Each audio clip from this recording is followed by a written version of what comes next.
जय हिंद दोस्तों, वंदे मातरम। तो गुड मॉर्निंग, सत श्री अकाल, राधे राधे। मैं धीरेन्द्र शर्मा आपके अपने यूट्यूब चैनल दोस्तों गुड मॉर्निंग, सत श्री अकाल, राधे राधे। मैं धीरेन्द्र शर्मा आपके अपने यूट्यूब चैनल लक्ष्य भाई धीरेन्द्र सर पर आपका स्वागत करता हूं।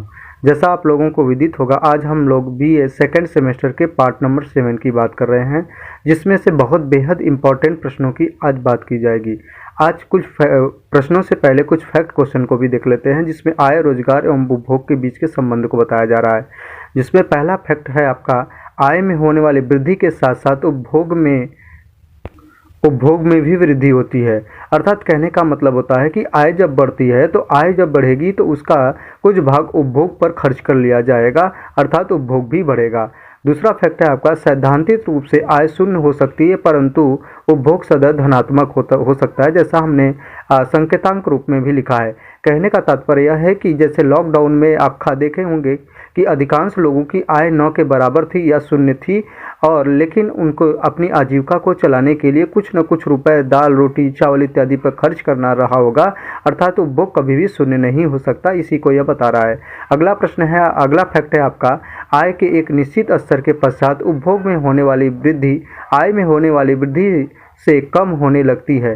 कहने का मतलब होता है कि जैसे जैसे आय बढ़ती है, आय तो बढ़ती है उसी रेशियो में, लेकिन जिस रेशियो में आय बढ़ती है उस रेशियो में उपभोग नहीं बढ़ता। जैसे मेरी आय इस समय मान लीजिए कि 10,000 है और 1 साल बाद मेरी आय बढ़कर 80,000 हो जाती है और मैं 10,000 रुपये में से 8,000 रुपये खर्च करता हूं, तो मेरी आय जब 80,000 हो जाएगी तो क्या मैं 8 × 64,000 खर्च करूंगा? नहीं, मेरी आय तो बढ़कर 10,000 से 80,000 8 गुनी हो गई, लेकिन 8 गुनी मेरी उपभोग प्रवृत्ति नहीं होगी, जब भी होगी उससे कम होगी। यही इस फैक्ट को बता रहा है। जैसा संकेतांक में लिखा है, आय में वृद्धि होती है लेकिन उपभोग में वृद्धि कम होती है। कारण इसका होता है कि उपभोग में वृद्धि न होकर यह बल्कि आय बचत में परिवर्तित होने लगता है। प्रोफेसर किन्स के अनुसार उपभोग के मनोवैज्ञानिक नियम के अनुसार ऐसा होता है कि आय में वृद्धि होती है लेकिन उपभोग में वृद्धि उसकी तुलना में कम होती है। अगला अगर प्रश्न की बात करें तो फर्स्ट प्रश्न है इसका आज का वीडियो का कि औसत उपभोग प्रवृत्ति एपीसी एवरेज प्रोफिशिएंसी कंजप्शन का सूत्र क्या होता है? तो एपीएस बराबर होता है C/Y, अर्थात औसत उपभोग प्रवृत्ति बराबर उपभोग बटे आय, अर्थात इसका विकल्प नंबर 3 सही होगा। अगला प्रश्न है, नीची आय वर्ग के लोग अपने से ऊंची आय वर्ग के लोगों के उपभोग की नकल करने की प्रवृत्ति रखते हैं और जिसे प्रदर्शन प्रभाव कहा जाता है। तो पीछे भी हमने देखा है प्रदर्शन प्रभाव किसने बताया था? प्रोफेसर डिसेम्बरिन ने, कि जो गरीब लोग होते हैं वो अमीरों की नकल करते हैं। जैसे आप लोग आज देख रहे होंगे कि कोई भी व्यक्ति हो, वह अमीर हो या गरीब, अपने शादी विवाह में अपने घर वालों की अधिक से अधिक धूमधाम से शादी करना चाहता है। यह एक तरीके का प्रदर्शन प्रभाव ही है। अगले प्रश्न तीसरे की बात करें तो किस अर्थशास्त्री को तरलता पसंदगी के सिद्धांत के प्रतिपादक के रूप में जाना जाता है? तो प्रोफेसर किन्स को, ग्रेगर जॉन मिलार्ड किन्स को तरलता पसंदगी का सिद्धांत का जनक माना जाता है, जिन्होंने अपनी प्रसिद्ध पुस्तक 1936 में a general theory of employment, interest and money में तरलता पसंदगी सिद्धांत को बताया था, जो 1929 से 1933 में आई विश्वव्यापी मंदी को दूर करने में सहायक साबित हुआ था, जिसे नकदी की कीमत, तरलता के परित्याग का पुरस्कार इत्यादि नाम से जाना जाता है। अगला प्रश्न है आपका, किस अर्थशास्त्री के अनुसार प्रेरित विनियोग मुख्य रूप से 2 तथ्यों पर निर्भर करता है? तो प्रोफेसर किन्स ने अपनी प्रसिद्ध पुस्तक a general theory of employment, interest and money में बताया है कि जो आपका प्रेरित विनियोग होता है 2 बातों पर निर्भर करता है, ब्याज की दर और पूंजी की सीमांत उत्पादकता।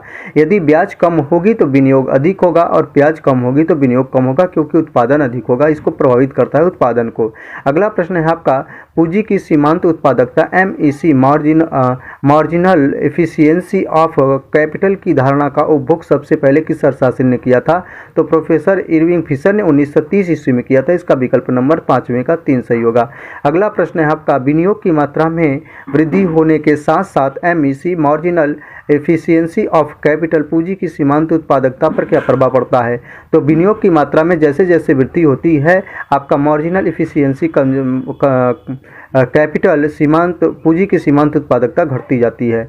अगला प्रश्न है आपका, यदि विनियोगकर्ता भविष्य में अधिक प्रत्याशित प्राप्तियों की आशा करते हैं तो मार्जिनल इफिशियंसी ऑफ कैपिटल वक्र का क्या होगा? तो यह नीचे की ओर खिसकता जाता है। इसका विकल्प नंबर पहला सही होगा। अगला प्रश्न है आपका, पूंजी की सीमांत उत्पादकता MEC घटने का कारण क्या होता है? तो पूंजीगत वस्तुओं की कीमत में जब वृद्धि होती है तो MEC घटने लगता है। इसका विकल्प नंबर 2 सही होगा। अगले प्रश्न छठे की बात करें तो गुणक के विचार का सर्वप्रथम प्रयोग किसने किया था? तो प्रोफेसर जो है आपका RF काहन ने गुणक का सर्वप्रथम विचार प्रस्तुत किया था। The relation of home investment to unemployment इनकी जो एक पुस्तक थी जिसका प्रकाशन उन्होंने आर्थिक पत्रिका के जून 1931 के अंक में प्रकाशित किया था। अर्थात इसका विकल्प नंबर आपका छठे का 3 सही होगा। अगला प्रश्न है आपका, the relation of home investment to unemployment प्रसिद्ध पुस्तक किसकी है? तो अभी हमने बताया कि 1931 ईस्वी में आर्थिक पत्रिका के प्रकाशन में यह पुस्तक प्रोफेसर RF काहन ने लिखा था। इसका विकल्प नंबर 3 सही होगा। फैक्ट में जान लीजिए, इसे आर्थिक पत्रिका के जून 1931 के अंक में किया गया था, जैसा लिखा भी गया है।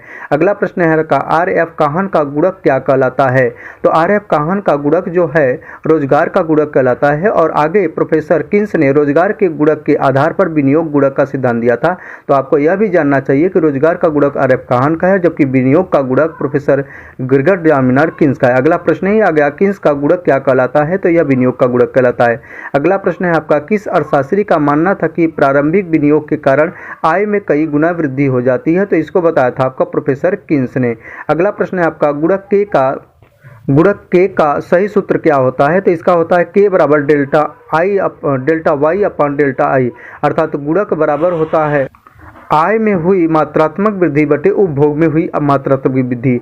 अगला प्रश्न है आपका, गुणक का आकार किस बात पर निर्भर करता है? तो गुणक का आकार MPC सीमांत उपभोग प्रवृत्ति पर निर्भर करता है। अर्थात 12वें का विकल्प नंबर पहला सही हो। अगला प्रश्न है आपका, गुणक और सीमांत उपभोग प्रवृत्ति के बीच में संबंध पाया जाता है। तो गुणक और सीमांत उपभोग प्रवृत्ति के बीच में संबंध होता है K बराबर 1/1 माइनस MPC। विकल्प नंबर 4 सही होगा।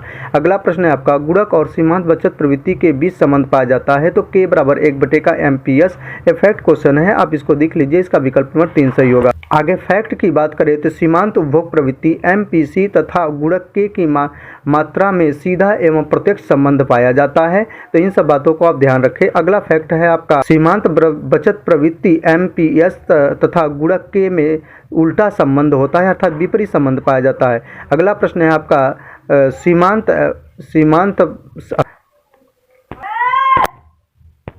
साधारणतः गुणक का मान इकाई या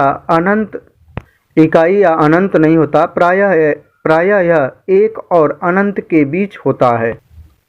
आपको गुणक के बीच एवं आय वृद्धि तथा विनियोग के बीच में 2 संबंध बताए गए हैं। इसको भी आप अच्छी तरह देख लीजिए। एक अर्थव्यवस्था में 800 करोड़ की अतिरिक्त आय का सृजन करना चाहती है, बताइए कितने अतिरिक्त विनियोग की आवश्यकता हो? यदि सीमांत बचत प्रवृत्ति बराबर 0.5 तथा दूसरा सीमांत बचत प्रवृत्ति बराबर 0.5। तो आप देख सकते हैं सवाल में भी लगाया है, तिर्यक गुणा करके जब 0.5 सीमांत बचत प्रवृत्ति होता है तो विनियोग 4000 आता है, और दूसरा जब 0.4 होता है तो 3200 आता है विनियोग। अगला प्रश्न है आपका, गुणक का मूल्य निम्न सीमाओं में होता है। तो गुणक का मान -1 तथा 1 के बीच होता है, जैसा विकल्प हमने पीछे बताया था। इसका विकल्प नंबर 3 सही होगा। अगला प्रश्न है आपका, यदि MPS सीमांत बचत प्रवृत्ति 0.5 है तो गुणक का मान क्या होगा? तो इसका सूत्र होता है K बराबर के 1/MPS। तो 1 में 0.5 का जो है 10 से गुणा करके भाग देंगे तो K का मान था, गुणक का मान 2 आएगा। अगला 10वां प्रश्न है आपका, किन्स ने विनियोग गुणक का विचार निम्न में से किससे प्राप्त किया है? तो काहन के रोजगार गुणक से, जो उन्होंने आर्थिक पत्रिका 1901 से 1931 में प्रकाशित किया था, उससे लिया था। तो इसका विकल्प नंबर 3 सही होगा। अगले फैक्ट की बात करें तो 2 आपके फैक्ट हो जाते हैं, प्रेरित विनियोग क्या होता है और स्वायत्त विनियोग क्या होता है।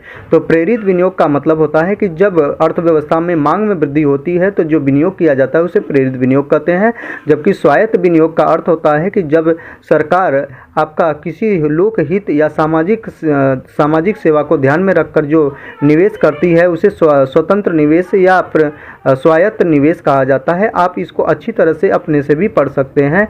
आप देखते रहिए लक्ष्य बाय धीरेन्द्र सर। आपके लिए आज के लिए बस इतना ही। मेरे चैनल को लाइक, सब्सक्राइब एंड शेयर कीजिए। धन्यवाद।